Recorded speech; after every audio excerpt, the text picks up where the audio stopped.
So, someone left a comment on my profile by the name of GoAnime8 saying that I should do another walkthrough. And sorry, Marvel Fun, but I'm not doing Ultimate Alliance or X-Men Legends 2. I want to try and mix it up a bit, and no, I am not using the Zapper for this game. Some of you might know what this game is already, and if you don't, then you definitely should. The capability to obliterate a target with more weapons than are required. This seemed kinda stupid the first time I saw it, but then it was oddly appropriate. And this is even more appropriate. I'm just gonna let the intro play through for a little bit.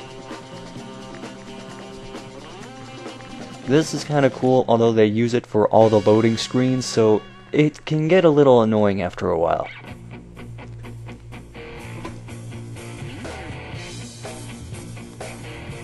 What does it say about me as a man that I enjoy the music for this video more than the video itself? Just throwing that out there.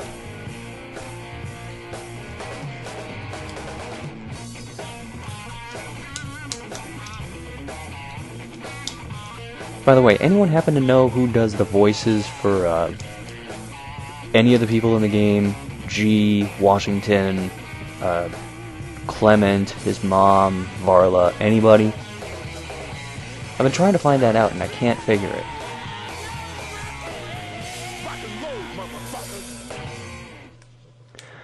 Yes, I'm doing House of the Dead Overkill. Partly because it is an extremely refreshing break from Shenmue, and partly because I just like shooting things. Even though I'm not particularly good at rail shooters, I just love playing them. And for the purpose of this, we're going to do... well, actually I'm going to show you story mode first. But I am actually going to do this on Director's Cut. Reason for that is the levels are longer, and they're more difficult because Extra Mutants is always on. There's Dual Wield, which you can use 2 Wiimotes to hold 2 guns at once, but I'm only going to use 1. And another thing that's kind of different about this one is you can buy a bunch of different guns.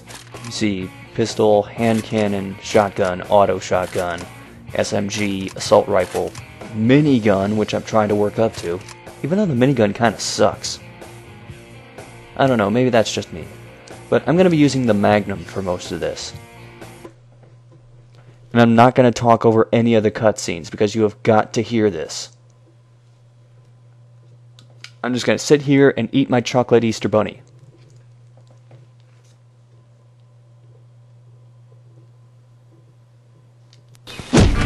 What's up, motherfucker? They met as adversaries. What the fuck was that for? A monster made them allies. A secret agent, immaculate, intelligent, a rookie. They call him only G. His identity, a mystery. You ever gonna tell anyone what that fucking G stands for? No. A playboy cop. Isaac Washington. Make him mad, and he'll rip your balls off.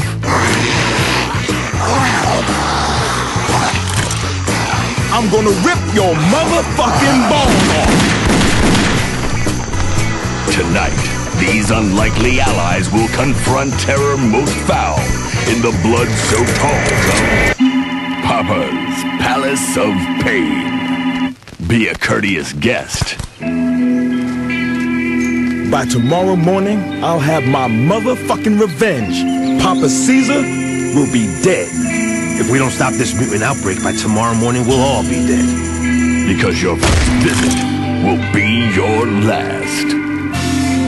Papa's Palace of Pain. Rated X. Actually, you know what? I should really just shut my mic off for those parts. But anyway, on to the level. Now, something I want to note up front, I have a fully upgraded Magnum. When you start out, it is not this simple to take shit down. The firing rate's slower, there's a big recoil on it, you don't hold as many bullets.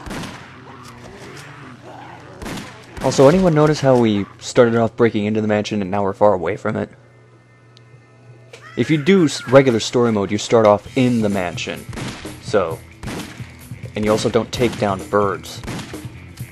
God, the duck hunt. That duck hunt dog would be laughing at me right now. Something else that's a little different from the other Houses of the Dead is it's a little more slow-paced. The zombies usually start off farther away from you. Sometimes they run at you, but the thing about this is if you just hit them once with pretty much any gun, they'll sort of react to it, as opposed to the past House of the Dead games where you could shoot half of their head off and they'll still come at you. And when you save the civilians, if you're on the same level with the zombies, just shoot each of them once and they'll start coming after you. You don't try to kill all of them at once, because that's a good way to ensure that they die. Even though it really just counts for points. Another thing is you can look to the edges of the screen and sort of tilt your view in that direction.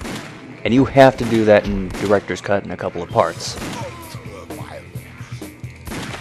Also note that I'm getting combos for this. That thing right next to my score, which looks like a dartboard.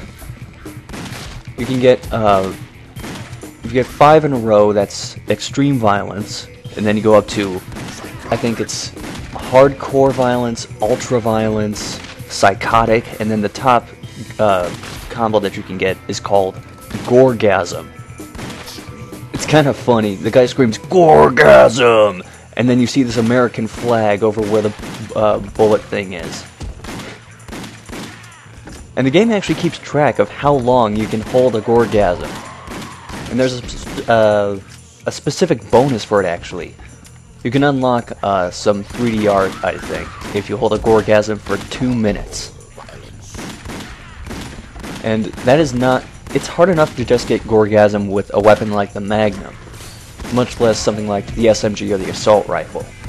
But it is insanely easy to do it with either the shotgun or especially the auto shotgun. See that golden grain? That's another thing that you can look for in these games. In the story mode there are 10 in each level, Director's Cut there are 15 in each level. And if you collect all of them across the game, you can unlock something else. I think it's some kind of special video. By the way, this game comes with a preview video for Mad World. I think they're trying to tell you something. And yeah, I'm trying to go for headshots, though really, I'm the type to just go for body shots most of the time.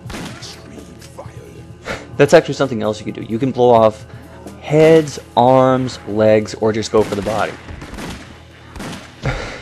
And the blood is ridiculous.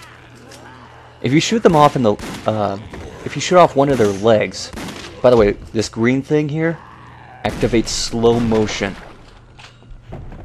Everything slows down. Motion, the way you move to the next spot, your rate of fire, all the sound. If there's dialogue going on in the background, that'll slow down too. But one thing that you can do is you can blow off their legs. And if you blow off one of their legs, they'll still try and crawl at you, but they can't really do any sort of damage to you. And if you just leave them like that, they'll eventually die. But it's more fun to shoot them while they're down.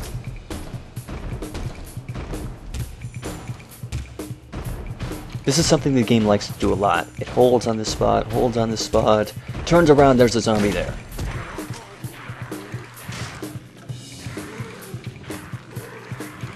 Now this, I kinda like. Even though it's pretty scripted. And if you don't get all the zombies at once, they'll walk into the chandelier and die. It makes no sense. Ah, damn it.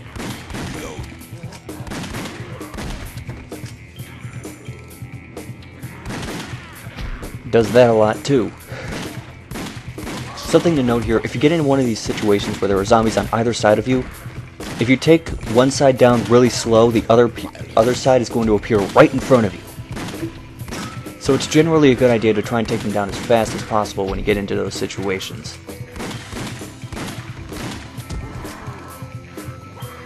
Sniping. And And slow-mo sniping, no less.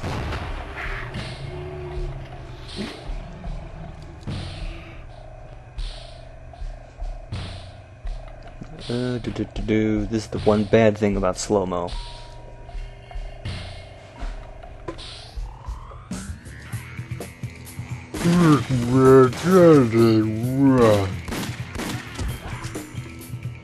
And no, I don't know what I just said.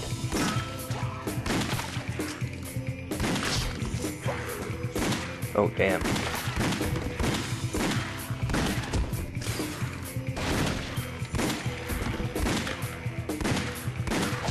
See what I mean about them appearing far away and you have enough time to be able to shoot them before they attack? And of course, exception in 3, 2, 1! God, the game loves to do that in the later stages.